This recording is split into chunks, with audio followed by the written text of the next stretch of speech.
안녕하십니까. 2022년 마지막 주 오늘의 양식을 나눕니다.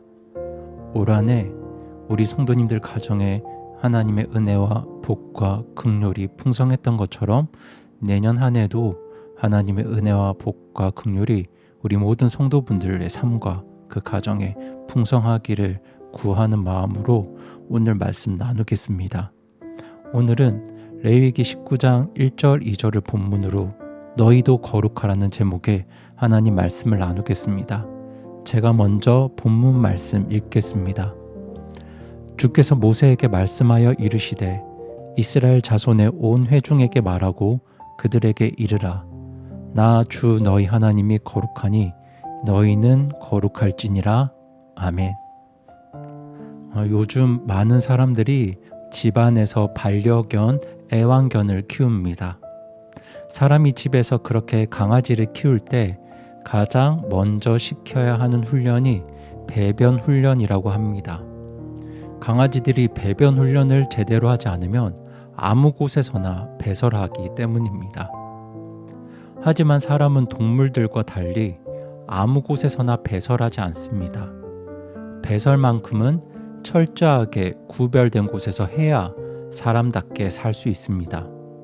때문에 교도소에 수감되어 있는 사람들에게 가장 불편한 것이 바로 화장실이라고 합니다.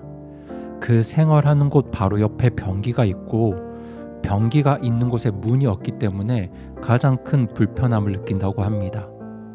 또 반대로 좋은 집일수록 화장실 시설을 깨끗하고 화려하게 짓습니다.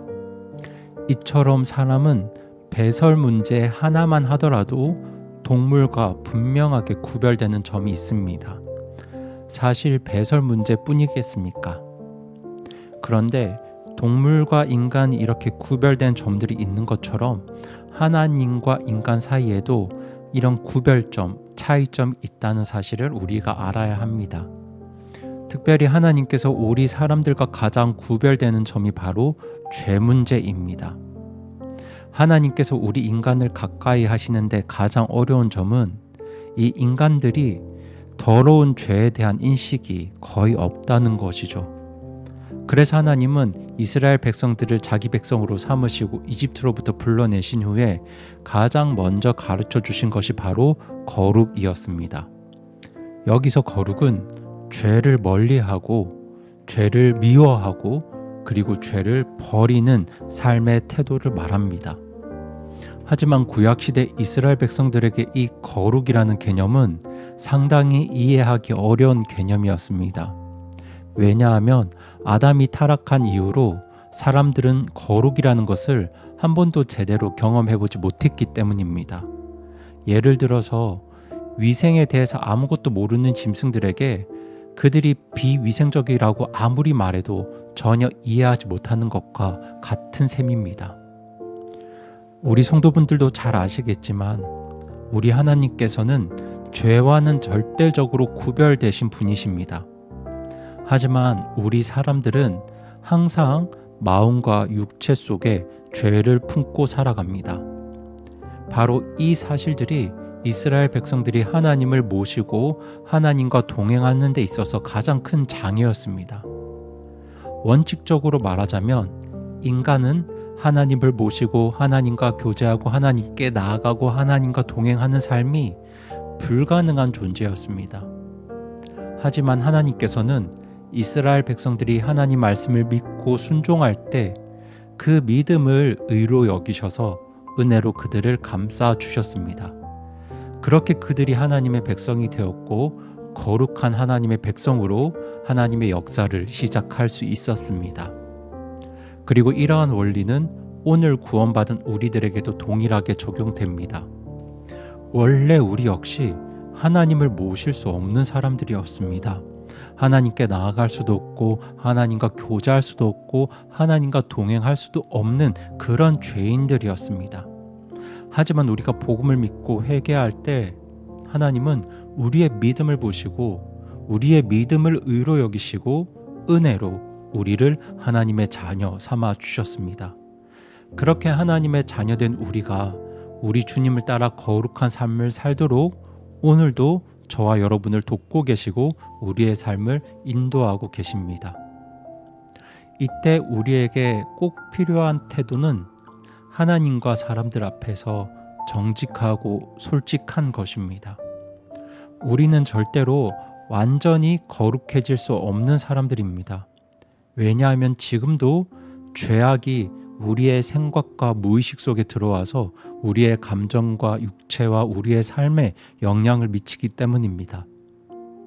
그런데 우리가 이 모든 문제들을 가지고 하나님 앞에 정직하게 나아가서 하나님께 도움을 구할 때, 하나님의 긍휼과 하나님의 은혜를 구할 때 하나님은 그런 우리의 믿음을 보시고 우리를 감싸주시고 우리를 긍휼히 여기시고 또 우리가 그 죄를 버리고 멀리하는 거룩한 삶을 살도록 우리를 도와주십니다. 그렇게 우리가 점점 우리 거룩하신 주님을 닮아갈 때 우리 삶에 나타나는 몇 가지 분명한 특징이 있습니다. 그 첫 번째 특징은 하나님을 사랑하는 것입니다. 거룩한 삶의 특징 중에 하나가 바로 하나님을 사랑하는 것입니다.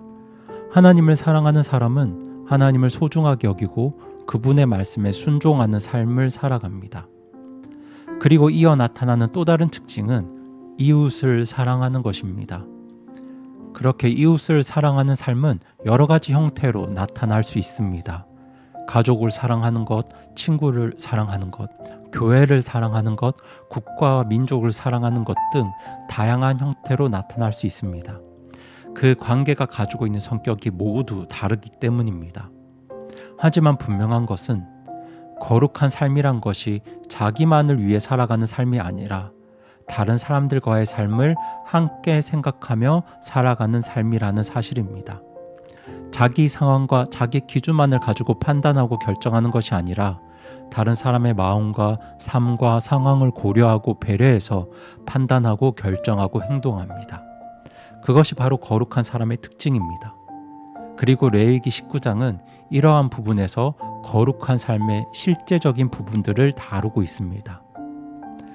앞으로 몇 주간에 걸쳐서 레위기 19장 말씀을 나눌 때 이런 하나님의 거룩함이 어떠한 것인지, 그리고 하나님의 백성들이 닮아가야 하는 주님의 거룩하신 성품이 어떠한지 더 깊이 깨닫는 시간이 되길 바랍니다.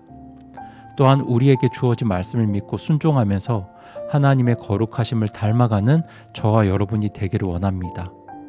그러할 때 내년에도 하나님께서 거룩한 성도들을 위해 예비하신 그 하나님의 은혜와 긍휼과 복이 저와 여러분의 삶 속에 충만하게 임할 것을 기대하고 또 기도하면서 오늘 나눔을 마칩니다.